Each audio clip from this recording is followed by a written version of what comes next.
En Jericó, Pastor Funes y amigos, se había escuchado que un tal Nazareno, un tal Jesús de Nazaret, ¿qué podía venir bueno de Nazaret? Pero que había alguien de Nazaret que por toda Capadocia y que por toda Capernaum había estado haciendo milagros, señales y prodigios.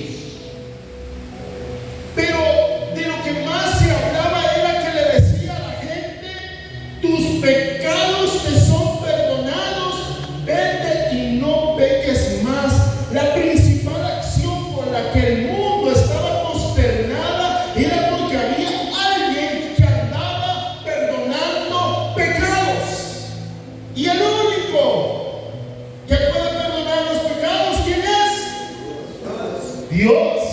Entonces todo el mundo estaba consternado, pero aparte de que perdonaba pecados, hacía milagros extraordinarios. Ese Jesús de Nazaret.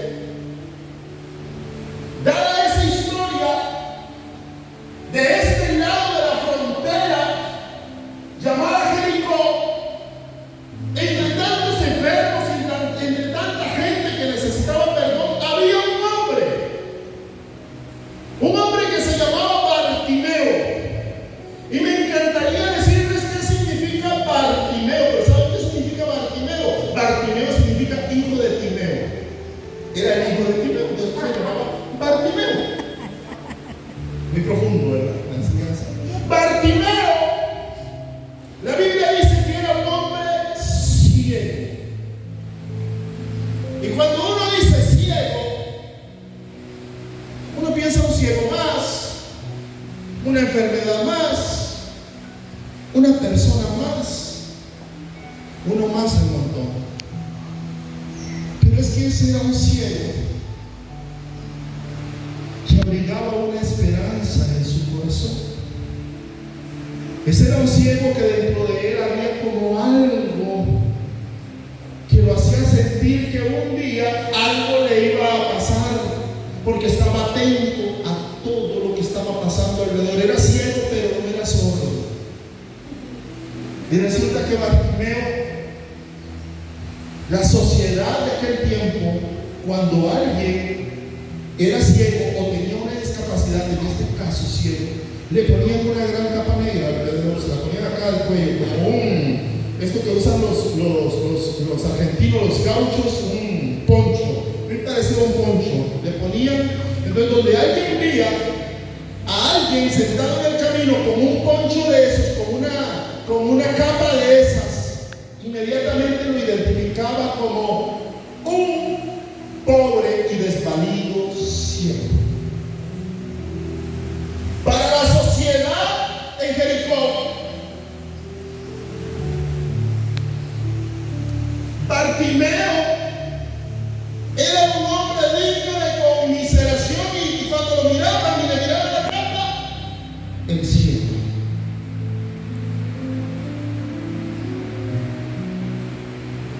Y quién sabe qué clase de vida había llevado la familia de Bartimeo, porque se señala claramente el hijo de Timeo. ¿Quién sabe quién era Timeo? ¿Quién sabe de dónde? ¿Cuál era el testimonio de toda la familia? Pero Daniel se enumera que él era hijo de Timeo. O sea, algo había ahí. Entonces tenía una etiqueta. Aparte de que tenía una capa que lo identificaba como enfermo, aparte de eso, le decían que es el hijo de Timeo. O sea, esa familita, ándele de largo, Natalia.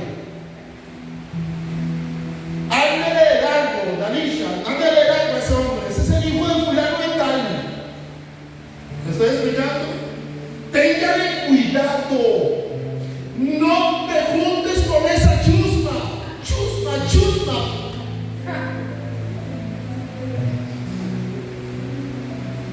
Y Bartimeo se sentaba junto al camino y un día comenzó a escuchar gente que caminaba de un lado para otro y decía: ahí viene Jesús.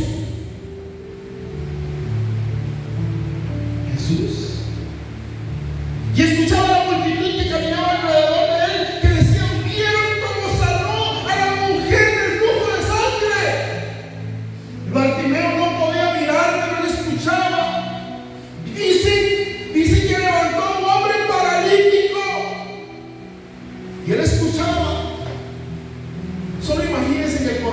aquel hombre, lo que estaba comenzando a palpitar ahí adentro, la única oportunidad de su vida para tal vez recibir un milagro, la única oportunidad de su vida para que tal vez alguien se compadeciera de él, estaba a punto de pasar por el camino de Jericó, donde él estaba sentado.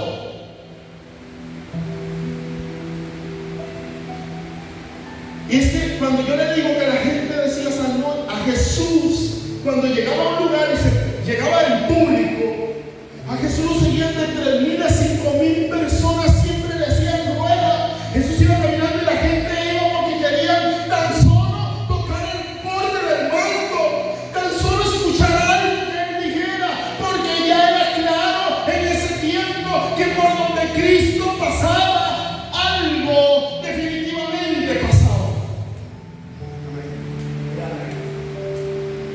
Entonces comienza a llegar ese tumulto de gente y Bartimeo escuchaba que decía: me sanó, mi hijo estaba endemoniado y lo liberó. Él escuchaba donde decían: liberó, liberó, liberó.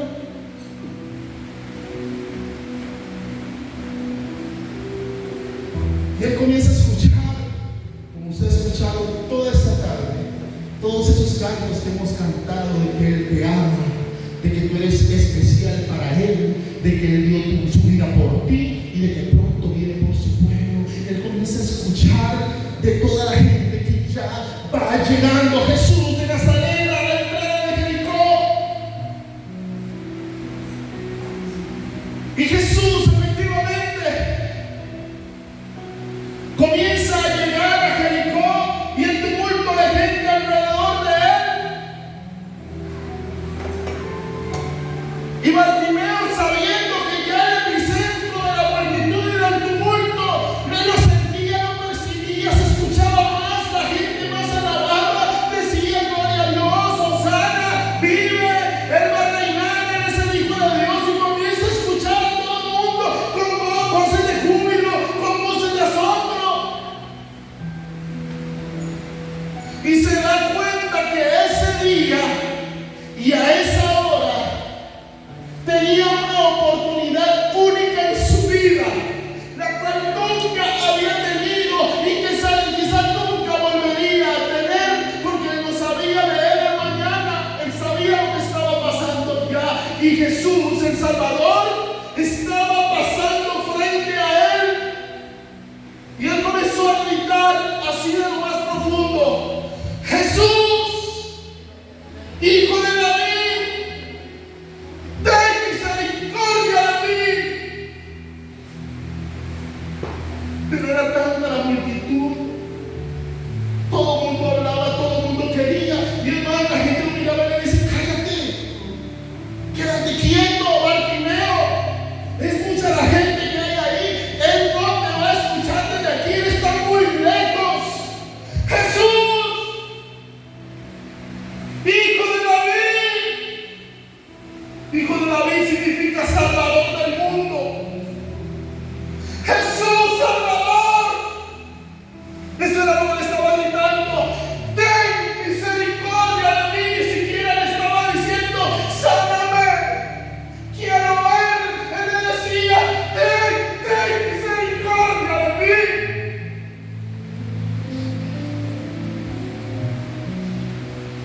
Y en medio del bullicio, nadie podía sospechar que entre tanta maravilla y tanta alabanza, tanta bulla que había alrededor, la gente hablaba, gritaba, pero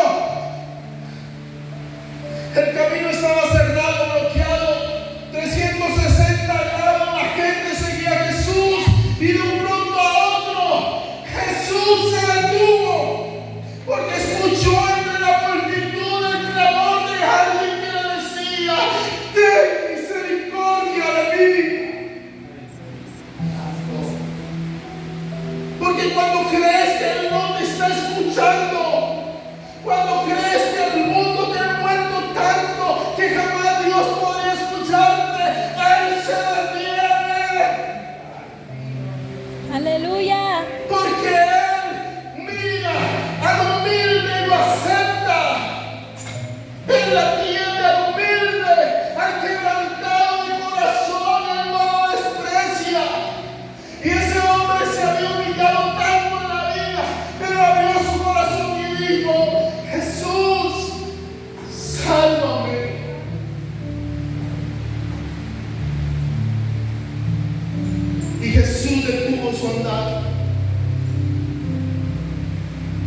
La última vez que Jesús se había detenido en esos pasajes fue porque dijo: poder y virtud salieron de mí.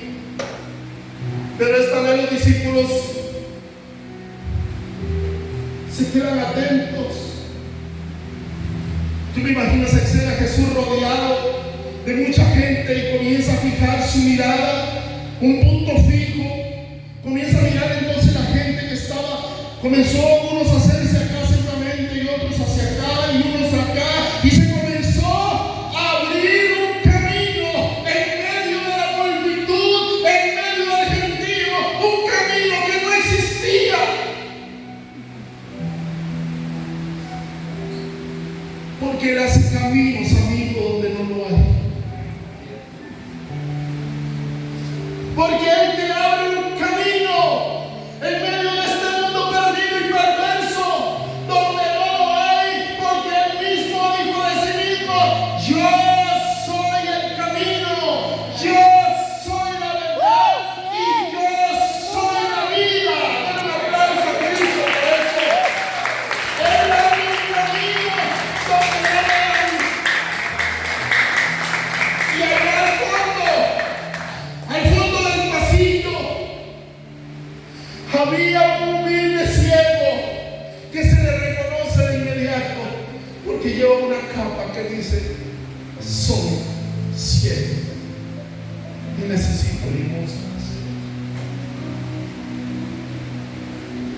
Y Jesús lo miró y le dijo seguramente a Pedro o a Juan: tráigalo. Tráigalo. La gente miraba y decía: tanto enfermo que hay aquí en medio de esta gente, ¿por qué manda a traer aquello? Ese no, porque a veces la iglesia dice: aquí estamos y remolineamos y todo. No, vayan y traigan a los que están allá afuera. Yes.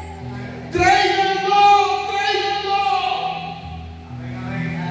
Entonces la misma gente que le decía que se callara, usted lee la Biblia y dice que le decía que se callara, la misma gente que le decía que le callara, fueron y le dijeron: levántate, Daniel, Él te está llamando.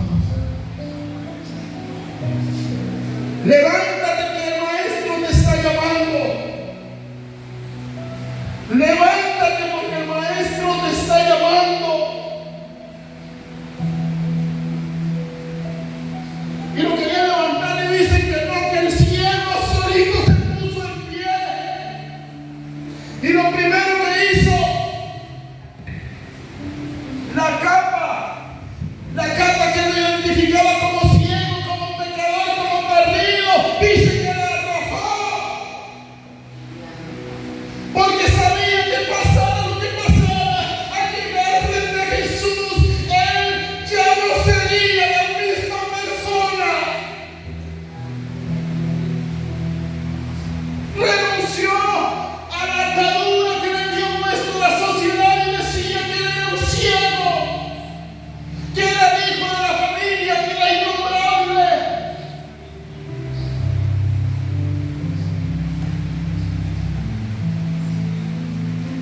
Sin haber recibido una sanidad, sin haber recibido una sola palabra directa, Él decidió tomar una decisión y decir: yo no voy a ser nunca más la misma persona. Jesús, hijo de David, ten misericordia de mí. Y caminando hacia Jesús, en medio de la multitud, cuando llega a Él, Jesús de Nazaret,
Los pecados son perdonados.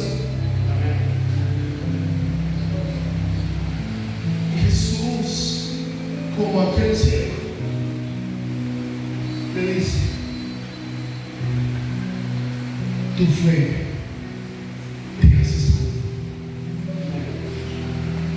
Yo no sé cuál es la ceguera que te tiene junto al camino esta tarde. No sé cuál es la aflicción. Yo no sé de qué familia tú vienes. No sé cuánto tiempo llevas sentado en el lugar donde estás, viviendo una vida que tú sabes que no es la tuya. Pero Jesús, esta tarde, entró a Pocora, entró a la iglesia centroamericana para encontrarse contigo, para darte salvación y vida eterna. Si has escuchado esta predicación, y quiero terminar ya, y usted, el Espíritu Santo, lo convenció, no Lobo, no yo no. Si el Espíritu Santo esta tarde, noche, te ha convencido, yo te invito a que hagas esta oración conmigo y le digas: Jesús, sálvame. Repita conmigo: Padre, en el nombre de Jesús, te entrego mi vida. Reconozco que soy pecador y que necesito el perdón de mis pecados. Y reconozco que Jesús murió por mí y resucitó entre los muertos para darme vida y salvación. Te recibo como mi Señor y Salvador y quiero servirte y seguirte el resto